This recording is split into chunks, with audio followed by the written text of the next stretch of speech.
Buenas tardes, preparando el domingo. Hoy lo transmito un poquito más tarde, a la mañana no pude, pero seguimos tratando de disponernos, ¿no?, a la celebración del domingo, sabiendo de qué vamos a tratar, de qué vamos a hablar, qué vamos a escuchar, sobre todo, sería mejor decirlo, ¿no? Poner el corazón en la palabra de Dios, como para estar un poquitito más preparados. El Evangelio que vamos a compartir, seguimos Mateo, estamos llegando al final casi del año litúrgico, capítulo 23, del 1 al 12. El texto dice así: Entonces Jesús dijo a la multitud y a sus discípulos: Los escribas y fariseos ocupan la cátedra de Moisés. Ustedes hagan y cumplan todo lo que ellos les digan, pero no se guíen por sus obras, porque no hacen lo que dicen. Atan pesadas cargas y las ponen sobre los hombros de los demás, mientras que ellos no quieren moverlas ni siquiera con el dedo. Todo lo hacen para que los vean. Agrandan las filacterias y alargan los flecos de sus mantos. Les gusta ocupar los primeros puestos en los banquetes y los primeros asientos en las sinagogas. Ser saludados en las plazas y oírse llamar mi maestro por la gente. En cuanto a ustedes, no se hagan llamar maestro, porque no tienen más que un maestro y todos ustedes son hermanos. A nadie en el mundo llamen Padre, porque no tienen sino uno, el Padre Celestial. No se dejen llamar tampoco doctores, porque solo tienen un doctor, que es el Mesías. El más grande entre ustedes será el que los sirva, porque el que se ensalza será humillado, y el que se humilla será ensalzado. Palabra del Señor. Gloria a ti, Señor Jesús. Tramo final de este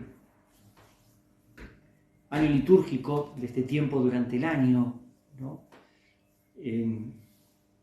Mateo está acentuando una realidad que fue fuerte en la época de Jesús, que también fue significativa en la época del evangelista, que uno diría el trato que se da, el vínculo que se establece entre Jesús y los jefes religiosos, ¿no? En este caso fuertemente los fariseos, dice, los escribas. Conflicto que no es una cuestión de simpatías, antipatías, es mucho más profundo. Tiene que ver con la lectura que hace Jesús de aquellos que eran los principales jefes religiosos de la época y cómo ellos habían desvirtuado el corazón mismo de la fe judía. No pasa por un tema personal, es mucho más profundo. Ellos fueron causa importante de que Israel pervirtiera su fe, de que la licuara, de que la confundiera.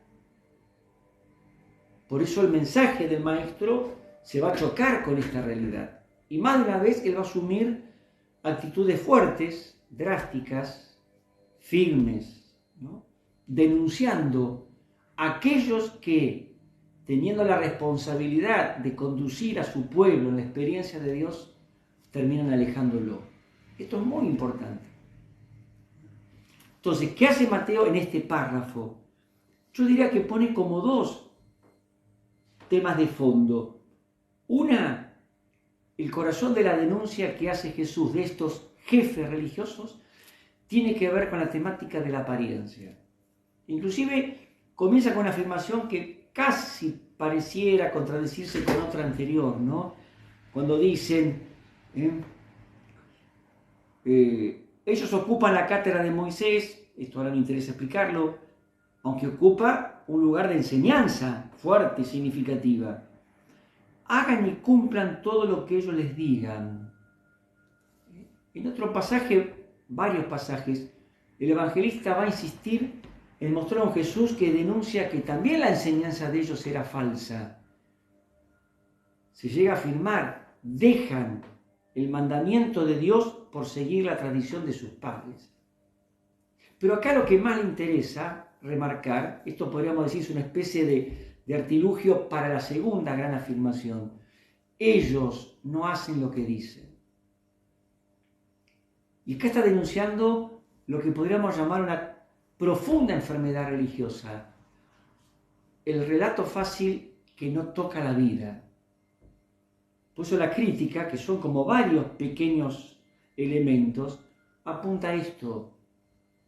Dicen cosas lindas, supongamos, pero no viven nada. Son apariencia. Les gusta mostrarse, les gusta ser reconocidos, les gusta ser llamados de determinada manera. No están al servicio de Dios ni de su pueblo, están al servicio de ellos mismos.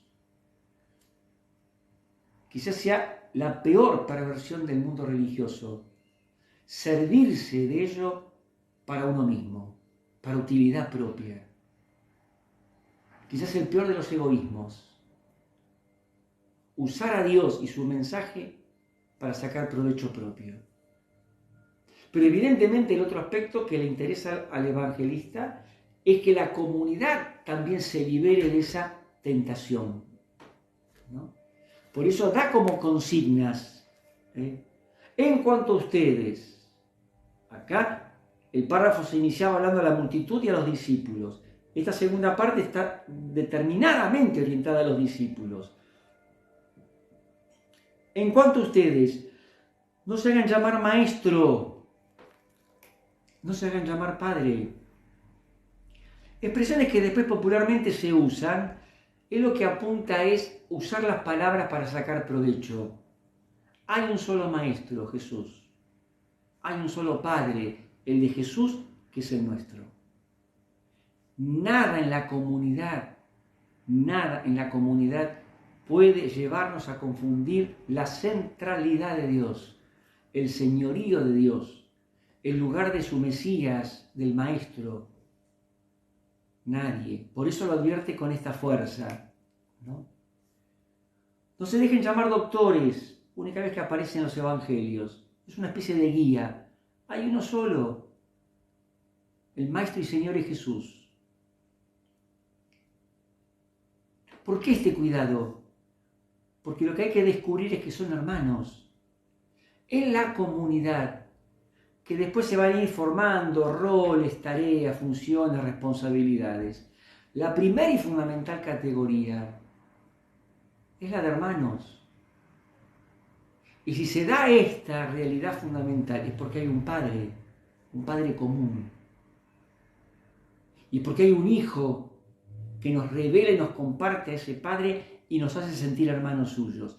Es extraordinaria la síntesis que elabora Mateo.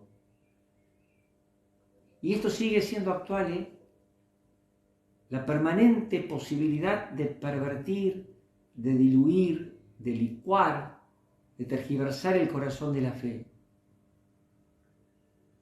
La mera religiosidad no significa nada. La mera apariencia es mera apariencia. Lo central de la fe justamente es esto, la apertura total a la novedad de Dios que se revela en Jesús, el Hijo. Y a entender y crear una comunidad donde la fraternidad que surge de la filiación es la clave para entenderla.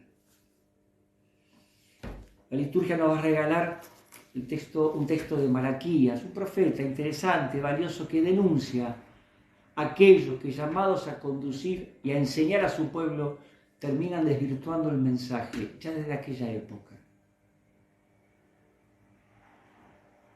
Por eso la fe se cuida. Por eso la fe reclama fidelidad.